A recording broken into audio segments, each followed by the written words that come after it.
waxaana wanaagsan dhammaan akhyaartana daawanaysa meel kastoo joogtaanba ku soo dhowaada mar kale iyo barnaamijkeennii falaqaynta qodobadan ku soo qaadanayno waxaa ka mida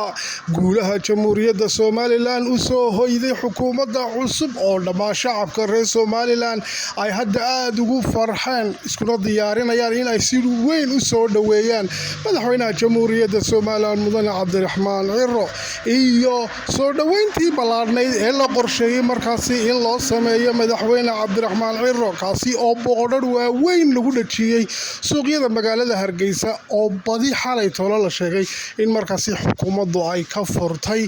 iyo soo dhoweynta ballaadhan ee markaa shacabku ay doonayeen madaxweynaha inay u sameeyaan oo hadda la sheegay in markaasi xukuumadda codsatay in layska daayo oo markaa si iska caadiya markaa madaxweynuhu soo galo oon buuq badan lahayn. haddaba maxaa soo kordhay iyo xogahay ugu dambeeyey ayaan idiin hayaa. xogo xagga ammaanka ah oo la sheegay hadda inuu markaasi ina soo gaadheen kaasi oo sheegaya in khataro weyn hadda cadowga jamhuuriyadda somalilan ay u maleegayaan markaasi dowladda guusha ay gaadhay xukuumadda jamhuuriyadda somalilan kaasi oo markaa wadamada ay kow ka yihiin dowladda fadhiidka soomaaliya iyo weliba jabuuti oo labaduba hadda la sheegay in ay markaasi weyn uga xun yihiin oo aanay aqbalaynin markaasi guusha jamhuuriyadda somalilan iyo imaaraadka carabtu ay wada gaadheen iyo iskaashiga iyo maalgashiga markaasi la kordhinayo iyo dekedaha jamhuuriyadda somalilan ee la casriyeynayo taasi oo markaa xogo sirdoonshaaca ka qaadeen in buuqa badan ee markaasi madaxweynaha laisleeyahay ku soo dhoweeya dadkaa faraxsan in loo dhex raaciyo hadda laga cabsaday oo markaasaa darteed xagga ammaanka marka la eego hadda lagu taliyey in markaa madaxweynaha jamhuuriyadda somalilan sidii maalmihii ugu dambeysayba uu ku soo gelayay dalka aan waxba laga bedelin. marka faahfaahin dheer ayaa halkaa idinka hayaa. dhinaca kale waxaan kusoo qaadanaynaa barnaamijka xogo kale oo sirdoon oo shaaca ka qaaday dowladii fadhiidka ee soomaaliya oo azerbaijan iyo turkigii iyo markaasi calooshood u shaqaystayaal ay hadda u qayladhaan dirsatay. muuqaalo haddana soo gaadhay ayaa muujinaya iyadoo hub badan soo urursanaysa. xogo sirdoonna waxay shaaca ka qaadeen in 60 maalmood gudahood ay ugu talagashay dowladda fadhiidka ee soomaaliya in weerar ballaadhan oo cir iyo dhulba ah ay ku soo qaado markaasi jamhuuriyadda somalilan iyagoo markaa awalba meelihii huwantu ay naga soo geli jirtay halkaasi soo hub badan kusoo ururin doona. haddana waxaa laga digayaa markaa in la feejignaado. haddaba horumarka iyo markaasi ay dhaqaalaha iyo maalgashiga jamhuuriyadda somalilan ay ku tallaabsatay ayaa cadowgu ka xun yahay. haddaba reer somalilan waxaa looga baahan yahay markaa in la feejignaado oo markaa sidii cadowga layskaga difaaci lahaana hadda loo diyaargaloobo. maalgashiga iyo markaasi horumarka aynu gaadhnayna cadowga isku diyaarinay inay naga burburiyaan markaa tallaabo adag laga qaado. iyo dhinaca kale wasiirkii warfaafinta hore xukuumaddii mudane muuse bixi cabdi waa ninka la idhahdo wasiir cali mareexaan oo warbaahinta xalay la hadlay ayaa xaqiijiyey inay jabuuti awalba cadow ku ahayd somalilan siro badanna markaasi shaaca ka qaaday horumarka iyo markaasi hadda ganacsigan iyo maalgashigan jamhuuriyadda somalilan xukuumadda cusub ay bilowday in ay ahaayeen qaar markii horeba iyagu ay sii iba fureen. xogo kale ayuu markaasi shaaca ka qaaday oo ku wajahan inaanay jabuuti marna aqbalaynin horumarkaasi in laga feejignaadana ay tahay. qodobada iyo qodobo kale ayaan kusoo qaadanaynaa barnaamijka ku soo dhowaada. waa hagaagaan ku bilowna barnaamijkee madaxweynaha jamhuuriyadda somalilan mudane cabdiraxmaan maxamed cabdilaahi iyo wafdigii uu hogaaminaya ee inaga jooga imaaraadka carabta ayaa la sheegayaa maanta in markaasi soo kormeerayay dekedaha waaweyn ee markaasi dalkaasi imaaraadka gaar ahaan Dubai halkaasi oo markaa indhayn ku sameynayay yacni sida ganacsigu u kala socday howlaha halkaasi ka jira. mas-uuliyiinta imaaraadka ayaana kolba markaasi meel muhiim ah oo dowladoodu horumarada ay wado ay markaasi sidoo kale ay soo tusayeen. wafdiga ayaa haddaba la filayaa inay maanta ama ilaa berri soo baxaan. haddaba waxaa jirtay soo dhoweyn ballaadhan oo markaa hadda shacabka reer somalilan oo aada ugu faraxsanaa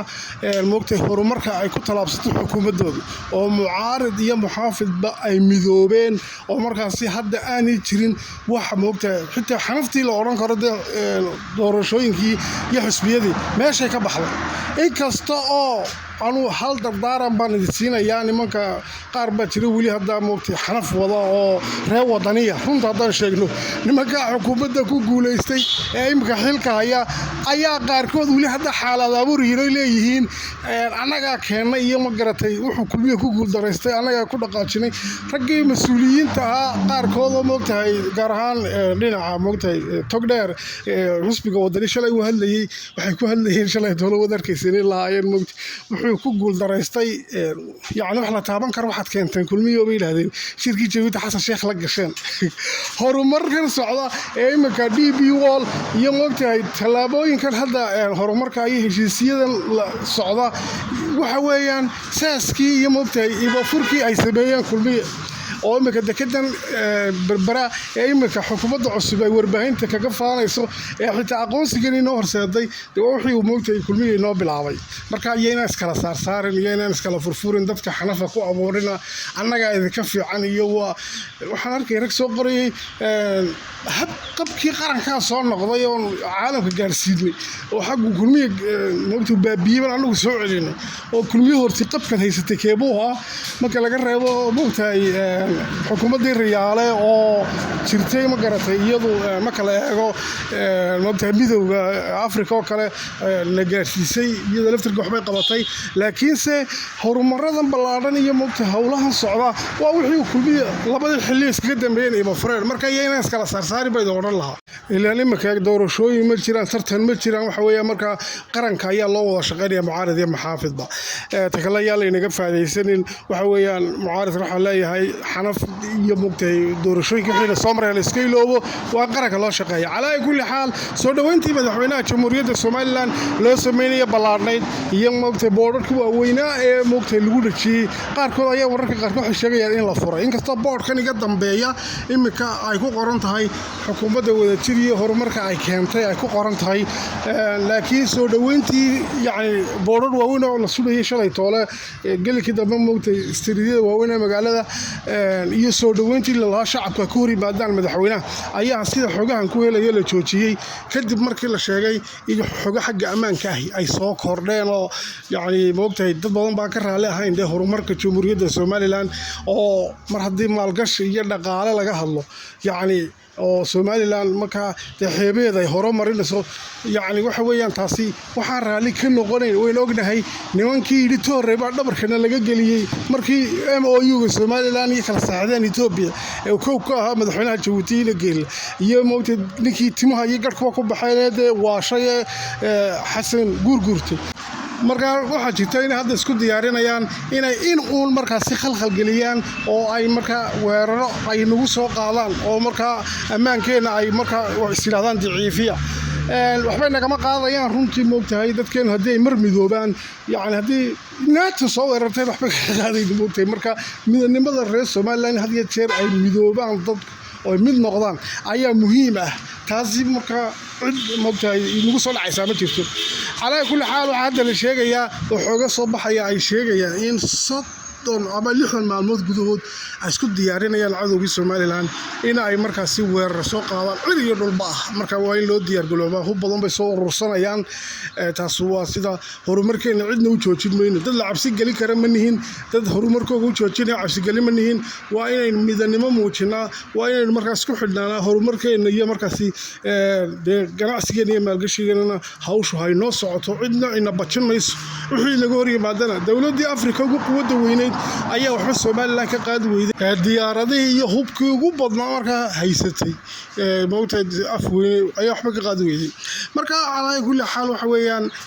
wasiir cali marxaane xalay tolo waa kii noo iftiimiyey noo sheegay in aanay markaasina geela raalli ka ahayn DB Wall iyo Dubai heshiiskeenna oo uu sheegay isagoo waqtigii caleemasaarkooga ay ka qayb galayeen markaasina geela caleemasaarkiisii waqtigii xukuumaddiisa Soomaaliya 2016 oo isku waqti ay ku soo beegantay markaasi heshiiska DB Wall la galayayna in markaa si gaar ah ay ula hadleen markaasi wasiiro ka mid ah Djibouti oo cali marxaan afka ay ula tageen ku yiraahdeen George heshiiska la galaysaan DB Wall waxaan uu yiri yacni sida ku heleen xogta ayaanu ka yaabnay ku leeyahay waayo annaguna uma aanan sheegin inuu la heshiinayna buu yiri cid u sheegtayna anaga naga midina ma jirin laakiin sirdoonkooga markay nala socday buu yidhi inaan heshiis la gelino DP World waxayna u yidhaahdeen hal tegina nimankaas annagana khiyaameeyeen wax annaga dhibaato nagu ah haddaysanina heshiisna la gelina marka waxa weeye baytulqasiidku wuxuu loo sheegayay inaan cidna horumarkeenna raalli ka noqonayn ayuunbuu Cali Baraxay noo sheegayay inaanay markaasi aan ciidina horumarkeenaasi iyo markaa ku talaabsanayno in talaabo ula socday bayna gelin oo markaa uu arkayo mar haddii inagu aynu horumar gaadhno in isagu dhibaatoon ayuu u arkaaba marka hala feejignaado marna raalli nagama ahaanay nimankaasi dhambaalku dirayay ama message-ku noo sheegayay intaasay ahayd sidaa darteed isla fahanno ayaa muhiim ah ammaankana kor loo qaado barnaamijkiina intaasuu ku dhayeetan iyo kulantideena dambe nabadgelyo